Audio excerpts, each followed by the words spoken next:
10 ans après les Jeux Olympiques de 2004, les rêves de la Grèce sont aussi tristes que les vestiges de ces sites sportifs. Ici, tout n'est plus qu'abandon et désolation. Entre-temps, la crise est passée par là et pour beaucoup, ce sont les Jeux qui ont plombé le pays. Il y a 10 ans pourtant, la ferveur olympique annonçait les lendemains qui chantent. La Grèce, terre historique des Olympiades, voyait les choses en grand. Une vingtaine de sites flambant neufs, des infrastructures modernes dans le pays.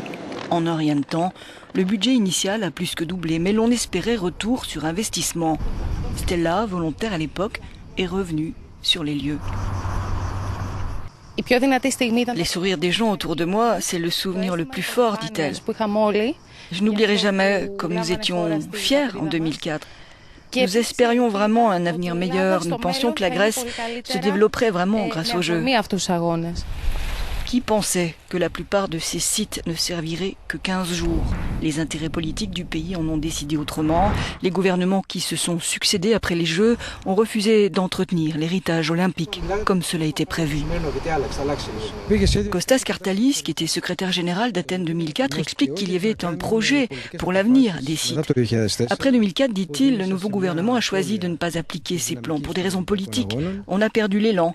La Grèce n'a pas réussi à maintenir vivant l'esprit des Jeux et certains sites ont été abandonnés. Et puis, les autorités grecques de quelque bord que ce soit avaient le cœur ailleurs. Le coût des Jeux, énorme pour ce petit pays, a accéléré l'effondrement des finances publiques. Ils ont été un révélateur des défaillances structurelles de l'économie, même s'ils ne sont pas les seuls responsables de la crise actuelle. Tous ceux qui disent que les Jeux Olympiques sont responsables de la crise économique sont des mauvais en maths, dit l'ancien porte-parole des Jeux. L'investissement de 2004 était de 8 milliards d'euros. En 2009, la dette grecque était d'environ 320 milliards d'euros. Les anciens bassins olympiques trouveront-ils une nouvelle jeunesse? 10 ans plus tard et après avoir frôlé plusieurs fois la faillite, la Grèce pourrait miser à nouveau sur l'héritage olympique. Le gouvernement vient de mettre les vieilles installations entre les mains d'un fonds d'investissement.